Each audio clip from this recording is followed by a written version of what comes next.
أعوذ بالله من الشيطان الرجيم. بسم الله الرحمن الرحيم. الحمد لله رب العالمين، والصلاة والسلام على أهل بيته الطيبين الطاهرين المعصومين. أما بعد، فقد قال الحكيم في كتابه المجيد وفرقانه الحميد: بسم الله الرحمن الرحيم. رب اشرح لي صدري ويسر لي أمري يفقه واحلل عقدة من لساني يفقه قولي واجعل لي وزيرا من أهلي هارون أخي واشتد به أزري وأشركه في أمري. سورہ طٰہٰ کی تفسیر کا ہم نے آغاز کر رکھا ہے، اور آج ہم 33، 34، 35 ان آیات کے اوپر آج ہم گفتگو کریں گے۔ ہم نے گزشتہ سیشن میں جو آیت ہمارے زیر بحث رہی اور جس پر ہم نے تفصیل کے ساتھ بات کی، وہ تھا رب اشرح لی صدری، یعنی اوپننس آف ہارٹ، اور شرح صدر جو ہے اس سے کیا مراد ہے کہ حضرت موسیٰ علیہ السلام اللہ تعالیٰ سے یہ دعا کر رہے ہیں کہ پروردگارہ میرے سینے کو کھول دے، مجھے شرح صدر عطا فرما، رب اشرح لی صدری ویسر لی امری، اور میرے امر کو جو ہے وہ آسان فرما۔ تو یہاں پر ہم نے جو بات کی تھی، خلاصے کے طور پر انشاءاللہ آپ کی خدمت میں اشارہ کرتے ہوئے میں گفتگو کو آگے بڑھاؤں گا کہ رب اشرح لی صدری، یہاں ہم نے بات کی تھی کہ حضرت موسیٰ علیہ السلام کو جب نبوت عطا ہوئی اور سب سے پہلے آپ کو یہ کہا گیا کہ تم جو ہو وہ فرعون کی طرف جاؤ، اذهب الی فرعون انہ طغی، کہ وہ جو ہے سرکشی اور طغیانی کے اوپر جو ہے وہ اتر آیا ہے۔ تو ایک بہت بڑی ذمہ داری تھی، ایک بہت بڑی رسپانسبلٹی تھی کہ جس کے لیے حضرت موسیٰ علیہ السلام نے انتہائی اہم دعا ہے جو اللہ تعالیٰ سے کی ہے، اور اللہ تعالیٰ سے کہتا ہے کہ پروردگارہ، کہتے ہیں کہ پروردگارہ مجھے شرح صدر عطا فرما۔ تو شرح صدر کو ہم نے تفصیل کے ساتھ بیان کیا تھا۔ اس کا ایک مطلب یہ ہے کہ پروردگارہ مجھے اس راستے میں صبر و ہمت اور صبر و استقامت عطا فرما، پروردگارہ مجھے اس راستے میں اتنی کیپیسٹی عطا فرما کہ میں جو ہوں، اور اتنا وسعت قلبی مجھے عطا فرما کہ میں مشکلات کو برداشت کر سکوں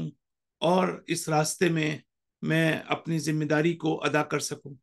لیکن دوسرا جو زیادہ ڈیپر میننگز ہم نے کیا تھا، وہ تھا شرح صدر سے مراد یہ ہے کہ جیسے ہم کسی چیز کی تفسیر کرتے ہیں، جس طرح ہم کسی چیز کی شرح کرتے ہیں، جس طرح سے ہم جب تفسیر قرآن کے درس میں جب ہم بیٹھتے ہیں تو قرآن مجید کی آیات کے مختلف جو اس کی اطراف ہوتی ہیں یا اس کی جو مختلف لیولز ہوتے ہیں، وہ ہمارے اوپر ریویل ہونا شروع ہوتے ہیں، ہمارے اوپر آشکار ہونا شروع کرتے ہیں۔ ہم قرآن کو بہتر طور پر، ڈیپر لیول پر اور ہائر سٹیج کے اوپر جو ہے ہم قرآن کو سمجھنے کے قابل ہونے لگتے ہیں۔ تو اس کا مطلب یہ ہے کہ گرہ کو کھولنا، شرح کو کے ذریعے سے ہم ان لیئرز کو، ان حجابات کو اور ان رکاوٹوں کو اپنی نگاہوں سے ہٹاتے ہیں، جہاں ہماری نگاہ میں گہرائی پیدا ہوتی ہے، ڈیپتھ پیدا ہوتی ہے، بصیرت پیدا ہوتی ہے، آگاہی پیدا ہوتی ہے، اور اس کے ذریعے سے ہم جو ہے حق اور باطل کو ایک دوسرے سے جدا کرنے کے قابل ہو جاتے ہیں۔ تو یہ جو ایک سفر ہے، جو روحانیت اور معنویت کا سفر ہے، یہ بصیرت کا جو سفر ہے، یہ کبھی نہ ختم ہونے والا سفر ہے، ایک ایسی اسپریچول جرنی ہے کہ جو ہمیشہ جاری رہتی ہے۔ اور جتنی اللہ تعالیٰ کسی کو استعداد عطا کرتا ہے، جتنی اللہ تعالیٰ کسی کو جو ہے ہمت عطا کرتا ہے، اتنا ہی اس کے مطابق وہ جو ہے اس میں بصیرت پیدا ہوتی ہے، اور حق اور حقیقت کو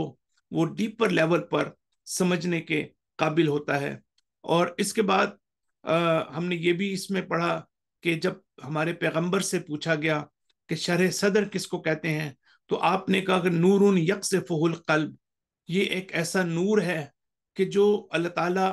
کسی کے قلب میں ڈالتا ہے. یعنی جب انسان کا قلب جو ہے وہ حق سے روشن اور منور ہو جاتا ہے تو اس میں وسعت قلبی اور اس میں شرح صدر جو ہے وہ پیدا ہو جاتا ہے. پھر قرآن میں یہ ہے کہ رب اشرح لی صدری ویسر لی امری، پروردگارہ میرے امر کو آسان فرما. اب یہاں جو بڑا اہم نقطہ میں نے اپنے لاسٹ سیشن میں بیان کیا تھا وہ یہ ہے کہ ویسر لی امری، جب اس طرح کی قرآن مجید کی آیات آتی ہیں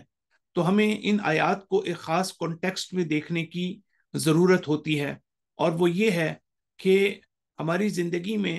ہمیشہ جو مشکلات آتی ہیں، جو پریشانیاں آتی ہیں، جو مصائب آتے ہیں، ان پریشانیوں اور ان مصائب کو ہم کیسے اپنے لیے آسان بنا سکتے ہیں، کس طرح سے ان پر اوور کم ہو سکتے ہیں، اور ہم جو ایڈورسٹیز ہیں ہم اپنی زندگی میں ان کو کیسا فیس کر سکتے ہیں. تو اس کانٹیکسٹ میں قرآن مجید کی مختلف آیات ہیں جو بڑی امپورٹنٹ ہیں. چونکہ ہمارا یہ ٹاپک نہیں ہے کہ ہم اس کے اوپر تفصیل سے بات کریں، لیکن یہاں پر ہمیں اسی کانٹیکسٹ میں دیکھنے کی ضرورت ہے کہ وَيَسِّرْ لِي امری، کہ میرے امر کو آسان فرما. یہاں حضرت موسیٰ علیہ السلام جو ہے وہ یہ نہیں کہہ رہے کہ پروردگارہ میرے اوپر تو نے بڑی بھاری ذمہ داری ڈال دی ہے اور مجھے فرعون کا مقابلہ بھی کرنا ہے، مجھے فرعون کی طغیانی اور سرکشی کا مقابلہ بھی کرنا ہے، مجھے بنی اسرائیل کے جو فرعون کو ماننے والے ہیں اور جو فرعونیان ہیں مجھے ان کا بھی مقابلہ کرنا ہے، اور ان سخت ترین مشکلات سے مجھے گزرنا ہے. تو اس میں مجھے کوئی آسانی فرما دے، مجھے کوئی اس میں تخفیف دے دے، مجھے کچھ اس میں نرمی کر دے، تاکہ میں جو کٹھن راستے ہیں ان میں سے بعض راستے میرے لیے جو ہے وہ مجھے ان کو طے نہ کرنا پڑے. لیکن یہاں حضرت موسیٰ علیہ السلام یہ نہیں کہتے ہیں، بلکہ وہ کہتے ہیں کہ پروردگارہ مجھے یہ استعداد، یہ طاقت، یہ صلاحیت عطا فرما کہ میں جو ہوں وہ آسانی چیزوں کو آسان کر سکوں، میرے لیے آسان ہو جائیں یہ چیزیں. یعنی میرے لیے ان میں کوئی مشکل موجود نہ ہو، پریشانی موجود نہ ہو، اور میں ان تمام جو رکاوٹیں ہیں ان کو اپنی زندگی میں عبور کر جاؤں. تو یہاں اپنے نفس کی طرف اشارہ کر رہے ہیں، اپنے وجود کی طرف اشارہ کر رہے ہیں، اپنے امر کی طرف اشارہ کر رہے ہیں کہ امری، یعنی جو کام مجھے کرنے ہیں، جو ذمہ داریاں میری ہیں، اس میں میں چاہتا ہوں کہ میرے لیے خدایا آسانی فرما کہ میں ان کو بخیر و خوبی، خوش اسلوبی کے ساتھ میں ان کو انجام دے سکوں. لیکن اس کے ساتھ ساتھ ہمیں یہ بھی معلوم ہے کہ جب پیغمبر اکرم صلی اللہ علیہ وآلہ وسلم کے سلسلے میں اسی سے ملتی جلتی آیات نازل ہوئیں تو ان کا لیول مختلف تھا. حضرت موسیٰ علیہ السلام نے جو ہے وہ باقاعدہ اللہ تعالیٰ سے دعا کی، اور دعا کر کے یہ ساری جو نعمتیں ہیں حضرت موسیٰ علیہ السلام کو اللہ تعالیٰ نے عطا کی. اللہ تعالیٰ نے حضرت موسیٰ علیہ السلام کی دعا کو قبول کیا. لیکن جب ہمارے پیغمبر کی باری آتی ہے اور اللہ تعالیٰ اپنے پیغمبر کو ایڈریس کرتا ہے تو اللہ تعالیٰ کہتا ہے الم نشرح کا لکا صدرہ کا، اے رسول کیا ہم نے تمہیں شرح صدر عطا نہیں کی، کیا ہم نے تمہارے سینے کو نہیں کھول دیا. یعنی اس سے پہلے کے پیغمبر جو ہیں وہ یہ دعا کرتے اللہ تعالیٰ سے. اللہ تعالیٰ خود کہتا ہے کہ ہم نے تمہیں شرح صدر دے کر بھیجا ہے، ہم نے تمہاری ذات میں شرح صدر رکھا ہے. اسی طرح بعد میں یہ ہے کہ يُنَسْرِكَ لِلْيُسْرَى، سو یہ بھی يُسَرِّكَ لِلْيُسْرَى، یعنی وہاں پر بھی اللہ تعالیٰ یہ کہتا ہے کہ آسانی ذات میں نے جو ہے تمہارے رکھی ہے. یعنی اس لحاظ سے کہ جب تم کوئی بھی کام کرتے ہو، چاہے وہ کتنی بڑی مصیبت ہو، چاہے وہ کتنی بڑی مشکل ہو، اس میں تم جو ہے آسان راستے کو انتخاب کرتے ہو، تم آسانی کے ساتھ وہ کام اور وہ ذمہ داری تم سے ادا ہوتی ہیں۔ اب یہ بڑا بڑا ہی امپورٹنٹ نقطہ ہے، اس کو سمجھنے کی ضرورت ہے کہ کسی کے اندر یہ صلاحیت پیدا ہو کہ وہ مشکل کے اندر بھی آسانی کے ساتھ ان مشکلات کو ٹیکل کر سکے اور ان کو جو ہے وہ فیس کر سکے اور ان کو جو ہے وہ ادا کر سکے۔ سو یہ جو ہے اللہ تعالیٰ حضرت رسول خدا کے بارے میں فرماتا ہے کہ ہم تم کو یہ صلاحیت دے چکے ہیں کہ تم مختلف مشکل راستے جب تمہارے سامنے آتے ہیں تو انہی میں سے تم کوئی آسان راستہ اپنے لیے تلاش کر سکو۔ وَيَفْقَهُ قَوْلِي، اور یہ جو بات کی ہے کہ وَحْلُلْ عُقْدَةً مِّن لِّسَانِي، کہ میرے زبان کی گرہ کو کھول دے، اور یفقہو قولی، کہ حضرت موسیٰ علیہ السلام جو ہے خود ایک مقام پر قرآن مجید میں فرماتے ہیں کہ جہاں اپنے بھائی کا ذکر کرتے ہیں کہ مجھے میرے بھائی ہارون کو عطا فرما کہ وہ میری اس مشکل میں میرا ساتھ دے سکیں، تو وہاں کہتے ہیں کہ وہاں آیت ہے قرآن مجید کی کہ جہاں کہتے ہیں کہ وہ مجھ سے افصاح ہیں، وہ مجھ سے زیادہ فصیح تر ہیں، وہ زیادہ مجھ سے بہتر جو ہے میرے میسج کو پہنچا سکتے ہیں، ان کو اللہ تعالیٰ نے زیادہ فصاحت و بلاغت عطا کی ہے۔ تو یہ بڑا امپورٹنٹ مسئلہ ہے نبوت کے سلسلے میں بھی، اور اسی طریقے سے جب ہم یہاں پر تبلیغ کرتے ہیں اور جو ذاکرین ہیں، جو علماء ہیں، ان کے لیے بھی اس میں ایک میسج ہے کہ آپ کی زبان میں اتنی فصاحت اور بلاغت ہونی چاہیے کہ آپ کا کلام جو ہے وہ لوگوں کے دلوں میں نفوذ کر سکے۔ تو یہ فصاحت و بلاغت ہونا ضروری ہے، اور لوگ جو ہیں ان کو سمجھ سکیں۔ وَيَفْقَهُ قَوْلِي، بڑا اہم میسج ہے قرآن مجید کی اس آیت میں کہ جب ایک پیغمبر یہ کہتا ہے کہ میری زبان میں گرہ کو کھول دے کہ میں فصاحت و بلاغت کے ساتھ تیرے پیغام کو لوگوں تک پہنچا سکوں، یفقہوا قولی، تاکہ لوگ جو ہیں میری بات کو سمجھ سکیں۔ یہ بھی بڑی امپورٹنٹ بات ہے کہ جب آپ کوئی میسج دینا چاہتے ہیں، جب آپ کوئی مجلس پڑھتے ہیں، جب کوئی آپ جو ہے وہ کسی بھی طرح کا درس دیتے ہیں، تو وہاں پر لوگ جو ہیں وہ ضروری نہیں کہ اسی طرح سمجھیں کہ جس طریقے سے میسج کو کنوے کیا جا رہا ہے، لیکن عام طور سے ہمارے جو آڈینسز ہوتے ہیں، ہمارے جو سننے والے ہوتے ہیں، وہ اس کو بڑا فار گرانٹیڈ لیتے ہیں، اور وہ یہ سمجھتے ہیں کہ ہم نے جو کچھ بھی ہمیں بیان کیا جا رہا ہے، ہم نے اس میسج کو حاصل کر لیا ہے، ہم نے اس بات کو سمجھ لیا ہے۔ لیکن حقیقت یہ ہے کہ آپ مجلس کے بعد اگر 4 لوگوں سے اپنی بات کی تشریح مانگیں گے تو چاروں لوگ جو ہے مختلف انداز میں آپ کو یہ معلوم ہوگا کہ مسئلے کو سمجھ رہے ہیں۔ تو اس میں 2 وجوہات ہو سکتی ہیں، ایک تو جو سپیکر ہے وہ صحیح طرح سے میسج کو کنوے نہیں کر رہا، لیکن دوسرا مسئلہ جو زیادہ امپورٹنٹ ہے جس کی طرف میں اشارہ کرنا چاہ رہا ہوں وہ یہ ہے کہ لوگوں کو اس بات کو انڈرسٹینڈ کرنا چاہیے کہ وہ آیا اس میسج کو صحیح طرح سے حاصل کرنے میں کامیاب ہوئے ہیں یا نہیں۔ اس کا کیا طریقہ کار ہے؟ اس کا طریقہ کار یہ ہے کہ اگر آپ کے ذہن میں کوئی مسکنسیپشن ہے، اگر مس پرسیپشن ہے، اگر حتیٰ اسپیکر نے اس نے کسی چیز کو صحیح طرح سے واضح نہیں کیا، تو اس سے پہلے کہ آپ اس کے خلاف پروپیگنڈا شروع کر دیں، آپ اس کے خلاف جو ہے سوشل میڈیا پر جو ہے لکھنا شروع کر دیں، آپ پہلے اس اسپیکر کے پاس خود آئیں اور ویریفائی کروائیں کہ جو آپ نے سمجھا ہے وہ صحیح سمجھا ہے یا نہیں سمجھا۔ یہ میسج ہے جو ہم یہاں اس بات سے لیتے ہیں کہ یفقہوا قولی، اور قرآن کی ایک آیت بھی ہے کہ قل لہم فی انفسہم قولا بلیغا، کہ ان کے نفسوں تک تمہارا کلام جو ہے وہ پہنچنا چاہیے، اور کلام بلیغ جو ہے اس کو کلام کو قول کو بلیغ جو ہے وہ ہونا چاہیے۔ اب اس کے بعد قرآن مجید کی وہ آیات ہیں کہ جو بنیادی طور پر ہم جس کو ہم آج دیکھنا چاہتے ہیں، اس میں اللہ تعالیٰ فرماتا ہے، حضرت جو ہے موسیٰ علیہ السلام جب یہ کہتے ہیں یفقہ قولی، یہاں ایک چیز اور بھی بیان کر دوں کہ یہاں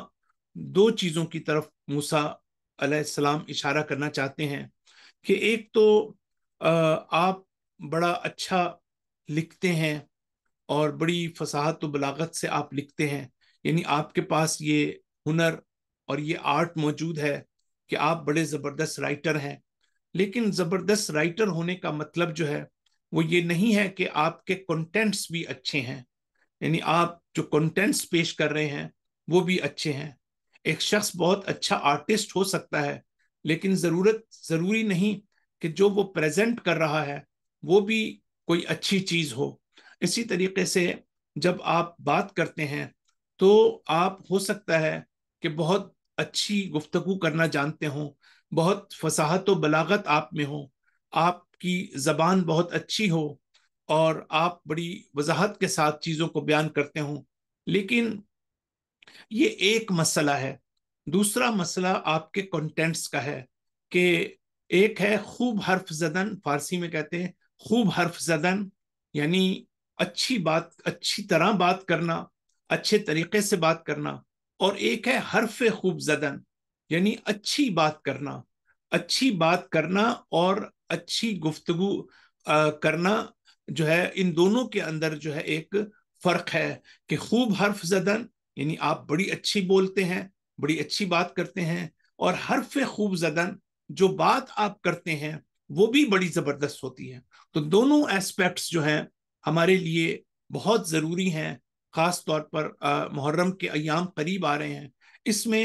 ہمارے جو اسپیکرز ہیں جب آپ ان کو ایویلویٹ کرنا چاہتے ہیں تو یہ بہت ضروری ہے سمجھنا کہ کیا یہ دونوں خوبیاں ان کے اندر پائی جاتی ہیں یا نہیں پائی جاتی۔ ایک تو اچھی طرح بات کرنا، فصاحت و بلاغت کے ساتھ میسج کو پہنچانا، اور دوسرا یہ کہ بات کنٹینٹس کیا ہیں، وہ آیا کنٹینٹس جو ہیں وہ ہماری روح پر، ہمارے قلب پر اثر انداز ہو رہے ہیں یا نہیں ہو رہے ہیں، آیا وہ کنٹینٹس جو ہیں ہماری اسپرچول ڈیولپمنٹ کا باعث بن رہے ہیں یا ہماری اسپرچول ڈیولپمنٹ کا باعث نہیں بن رہے ہیں، اس سے کیا ہماری اسپرچول گروتھ ہو رہی ہے یا نہیں ہو رہی، اس سے کیا ہماری معرفت میں اضافہ ہو رہا ہے یا ہماری معرفت میں اضافہ نہیں ہو رہا، یہ بہت امپورٹنٹ ہے۔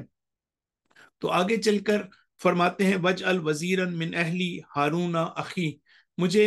جو ہے ایک وزیر چاہیے جو میری ہی فیملی میں سے ہو، میرا رشتہ داروں میں سے ہو، میرا بھائی ہو جو ہارون ہے، تاکہ وہ میری رسالت کا بوجھ اٹھا سکے۔ یہاں پر دو پہلو ہیں، ایک تو بہرحال ہارون نبی بھی تھے، اور اس کے ساتھ ساتھ وہ امر رسالت میں ان سے خاص طور پر جو ہے وہ مدد طلب کر رہے ہیں حضرت موسیٰ علیہ السلام۔ تو امر رسالت کا تعلق جو ہے وہ نبی کا وہ چہرہ ہے کہ جو عوام کی طرف ہوتا ہے۔ ہم نے پہلے اس کی طرف بات کی تھی کہ ایک نبی کے دو چہرے ہوتے ہیں، ایک چہرہ وہ ہوتا ہے جو اللہ کی طرف ہوتا ہے، اس کے اعتبار سے ایک نبی وحی کو اللہ تعالیٰ سے حاصل کرتا ہے، اور ایک نبی کا چہرہ جو ہے وہ عوام کی طرف ہوتا ہے، یعنی عوام کے ساتھ جو اس کا ریلیشن شپ ہے، عوام کے ساتھ جو اس کا رابطہ ہے، اور عوام تک اللہ تعالیٰ کے پیغام کو پہنچانے سے جس چیز کا تعلق ہے۔ تو یہاں پر اس سلسلے میں اللہ تعالیٰ سے جو ہے وہ مدد طلب کر رہے ہیں کہ ہارون کو میرے لیے بھیج، کیونکہ رسالت کا مسئلہ، تیرے پیغام کو پہنچانے کا مسئلہ، یہ ملٹی ڈائمینشنل ایشو ہے، یہ کوئی ایک ڈائمینشن نہیں ہے، کوئی ایک راستہ نہیں ہے کہ جس کے اوپر میں چل کر جو ہے وہ مسئلے کو حل کر سکوں اور میں اپنی ذمہ داریوں کو ادا کر سکوں، بلکہ اس کی مختلف اطراف ہیں، اس کی مختلف جہتیں ہیں، لہٰذا میں چاہتا ہوں کہ مجھے اس سلسلے میں ایک مدد چاہیے اور ایک جو ہے وہ ہیلپ چاہیے، اور وہ چاہیے بھی مجھے کوئی غیر سے نہیں بلکہ اپنے خاندان سے ہے، تاکہ میں جسمانی طور پر اور روحانی طور پر اور معنوی طور پر میں اس کے قریب بھی ہوں، اس کے ساتھ قربت کا احساس بھی میرے اندر ہو، اور وہ میرے میسج کو جو ہے وہ بہتر طور پر سمجھ سکے۔ اس لحاظ سے